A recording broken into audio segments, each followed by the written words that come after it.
하나님의 평강과 은혜가 함께 하시길 주님의 이름으로 축복합니다. 이제 한마음으로 사도신경 신앙 고백하시며 3월 8일 화요일 새벽 기도회를 하나님께 올려드리겠습니다. 나는 전능하신 아버지 하나님 천지의 창조주를 믿습니다. 나는 그의 유일하신 아들 우리 주 예수 그리스도를 믿습니다. 그는 성령으로 잉태되어 동정녀 마리아에게서 나시고 본디오 빌라도에게 고난을 받아 십자가에 못 박혀 죽으시고 장사된 지 사흘 만에 죽은 자 가운데서 다시 살아나셨으며 하늘에 오르시어 전능하신 아버지 하나님 우편에 앉아 계시다가 거기로부터 살아있는 자와 죽은 자를 심판하러 오십니다. 나는 성령을 믿으며 거룩한 공교회와 성도의 교제와 죄를 용서받는 것과 몸의 부활과 영생을 믿습니다. 아멘. 하나님, 오늘 이 새벽에도 말씀과 기도를 통해 주의 자비하심과 선하심을 체험하고 깨닫게 하여 주옵소서. 예수님의 이름으로 기도드립니다. 아멘. 하나님 말씀 신명기 30장 11절에서 20절까지 말씀입니다. 제가 봉독해 드립니다. 내가 오늘 내게 명령한 이 명령은 내게 어려운 것도 아니요 먼 것도 아니라 하늘에 있는 것이 아니니 네가 이르기를 누가 우리를 위하여 하늘에 올라가 그의 명령을 우리에게로 가지고 와서 우리에게 들려 행하게 하려 할 것이 아니요 이것이 바다 밖에 있는 것이 아니니 내가 이르기를 누가 우리를 위하여 바다를 건너가서 그의 명령을 우리에게로 가지고 와서 우리에게 들려 행하게 하려 할 것도 아니라 오직 그 말씀이 내게 매우 가까워서 내 입에 있으며 내 마음에 있은즉 내가 이를 행할 수 있느니라. 보라, 내가 오늘 생명과 복과 사망과 화를 내 앞에 두었나니 곧 내가 오늘 내게 명령하여 내 하나님 여호와를 사랑하고 그 모든 길로 행하며 그의 명령과 규례와 법도를 지키라 하는 것이라. 그리하면 네가 생존하며 번성할 것이요 또 내 하나님 여호와께서 내가 가서 차지할 땅에서 내게 복을 주실 것임이니라. 그러나 네가 만일 마음을 돌이켜 듣지 아니하고 유혹을 받아 다른 신들에게 절하고 그를 섬기면 내가 오늘 너희에게 선언하노니 너희가 반드시 망할 것이라. 너희가 요단을 건너가서 차지할 땅에서 너희의 날이 길지 못할 것이니라. 내가 오늘 하늘과 땅을 불러 너희에게 증거를 삼노라.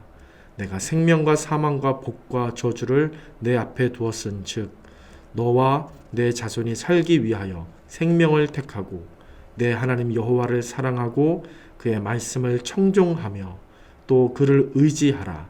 그는 내 생명이시요 내 장수이시니 여호와께서 내 조상 아브라함과 이삭과 야곱에게 주리라고 맹세하신 땅에 네가 거주하리라. 아멘. 다시 한번 말씀을 천천히 읽으시면서 개인적으로 조금 더 깊이 있게 묵상하시는 시간을 갖도록 하겠습니다.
오늘 본문 30장은 29장에서부터 시작되었던 모압 언약의 마지막 결론 부분이 됩니다.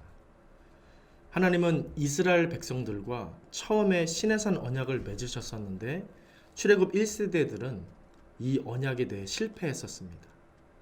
그리고 그 후손들인 2세대들에게 하나님은 다시 손을 내밀어 주셔서 모압에서 그들과 언약을 맺으시는 것입니다. 왜 그러하시겠습니까? 하나님은 백성들을 포기하지 않으시는 신실한 하나님이 되시기 때문입니다. 오늘 이 신실하신 하나님이 바로 저와 여러분들의 하나님이 되는 줄로 믿습니다. 그래서 우리 인생 가운데 함께 해주시는 영원한 하나님이신 줄로 믿습니다. 그 하나님을 바라보며 계속해서 본문을 조금 더 깊숙하게 들여다보도록 하겠습니다.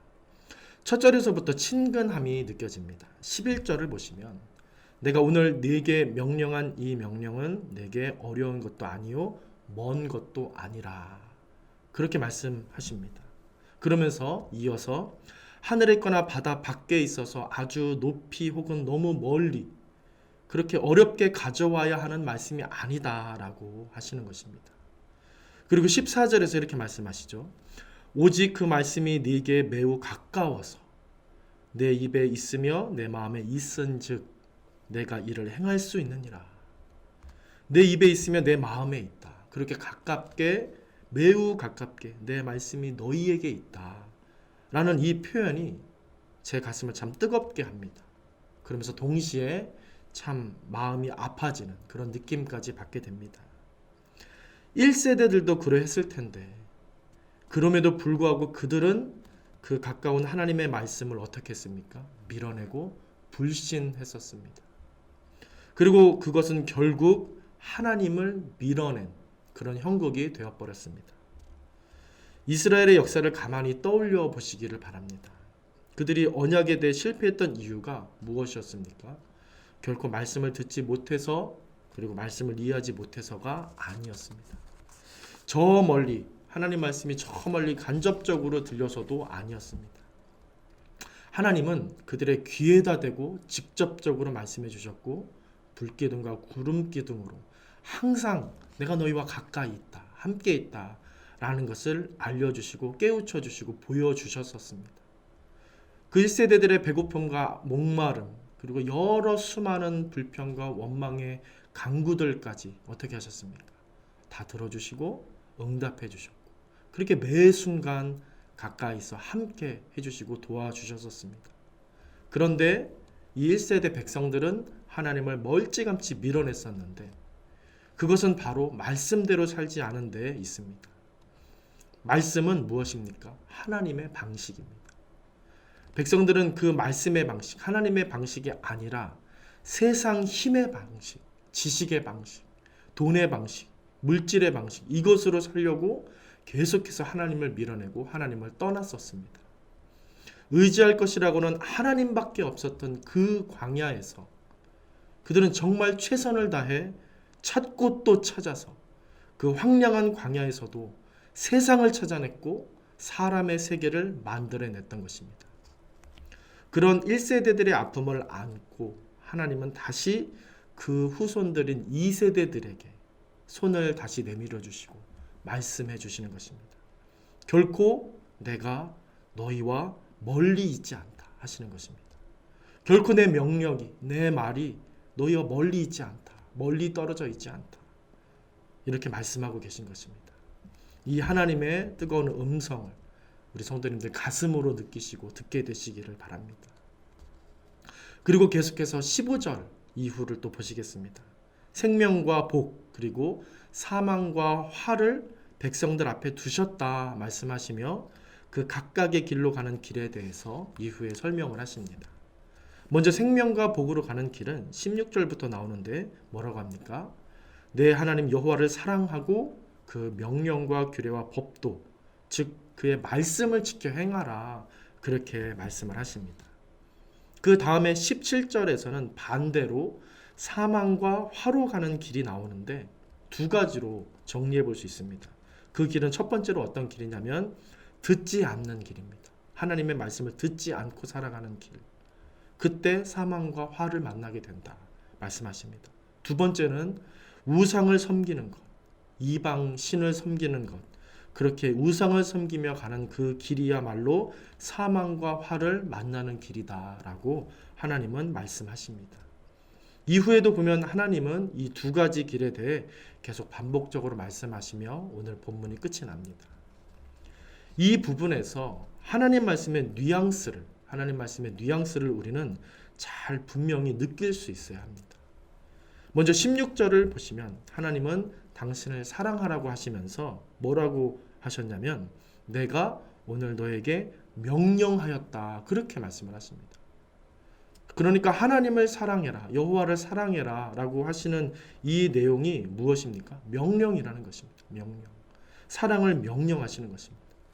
그리고 여호와를 사랑하는 것과 이후에도 보면 말씀을 지켜 행하는 것을 같은 선상, 이퀄로 두면서 같은 선상에 두고 계십니다. 또 19절 그리고 마지막 20절도 보시면 하나님은 백성들이 생명의 길, 복의 길이 있다는 것을 소개하고 계시지 않고 어떻게 하시냐면 명령하고 계십니다. 명령하십니다. 이런 길이 있다 이게 아니라 이런 길로 가라 말씀하시는 것입니다. 이것이 전체적으로 어떤 뜻이 되겠습니까? 하나님은 백성들에게 1번과 2번 중에서 너희가 선택해라 라고 말씀하시며 문항을 주시는 게 아니라 반드시 1번이다 하시는 것입니다. 반드시 그 생명과 복의 길로만 가라. 정말로 그랬으면 좋겠다. 명령이다 하고 계신 것입니다. 1세대들은 이 말씀을 어떠했습니까? 명령으로 듣지 않았습니다. 하나의 문항으로 받아서 자기들 소견에 맞게, 자기들 소견에 따라 선택했습니다. 그래서 광야에서 망할 수밖에 없었던 것입니다.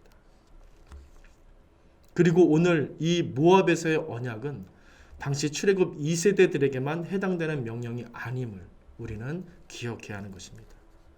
모압 언약이 시작된 29절에 가보시면 먼저 14절에 이렇게 말씀합니다.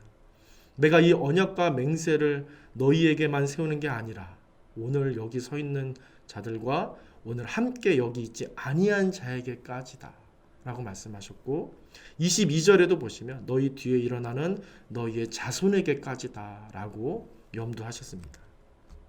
그리고 계속해서 29장 29절에 가보시면 이렇게 말씀합니다.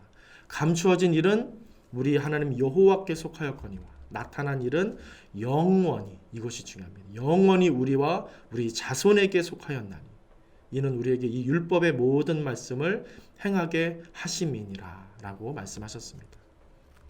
바로 오늘 이 아침에 우리 하나님께서 우리와 언약을 맺고 계시고 우리와 이 언약을 확인하고 계시고 우리에게 명령하고 계시다는 사실인 것입니다. 오늘을 살아가는 우리 역시 변함없이 하나님의 언약 백성이라는 사실을 우리는 기억해야 하는 것입니다. 그 영원하신 하나님, 어제도 오늘도 내일도 계시고 동일하게 신실하신 그 하나님께서 우리의 하나님, 나의 하나님이 되시고 그래서 가까이 우리와 동행하고 계시다는 사실, 이 사실을 우리 성도님들 기억하시기 바랍니다. 오늘도 그분의 말씀을 듣고 마음에 새기셔서 오늘 내가 언약 백성으로 살아가리라 그렇게 결단하시는 은혜가 있게 되시길 바랍니다. 그 속에 참된 기쁨, 참된 평강, 참된 소망과 능력이 있는 줄로 믿습니다. 그 속에서 영원하신 하나님, 광대하시고 선하시고 신실하시고 전능하신 그 사랑의 하나님을 우리 성도님들 체험하시고 누리게 되시기를, 그렇게 믿음의 삶을 살아내시기를 주님의 이름으로 간절히 축원드립니다. 하나님 우리를 긍휼히 여기셔서 오늘 이 아침에도 말씀을 주시는 줄로 믿습니다. 다시 한번 기도의 제단을 쌓으며 예배 제단을 쌓으며 하나님 말씀을 청종하오니 하나님께서 우리에게 힘 주셔서 은혜 주셔서 하나님 말씀대로 지켜 행하는 삶을 살 수 있도록 인도하시고 그 안에 참된 능력과 기쁨과 가치를 체험하며 깨달으며 누리는 놀라운 역사가 우리 안에 있게 하여 주시옵소서. 예수님의 이름으로 기도드립니다. 아멘. 하늘에 계신 우리 아버지, 아버지의 이름을 거룩하게 하시며 아버지의 나라가 오게 하시며 아버지의 뜻이 하늘에서와 같이 땅에서도 이루어지게 하소서. 오늘 우리에게 일용할 양식을 주시고 우리가 우리에게 잘못한 사람을 용서하여 준 것 같이 우리 죄를 용서하여 주시고 우리를 시험에 빠지지 않게 하시고 악에서 구하소서. 나라와 권능과 영광이 영원히 아버지의 것입니다. 아멘.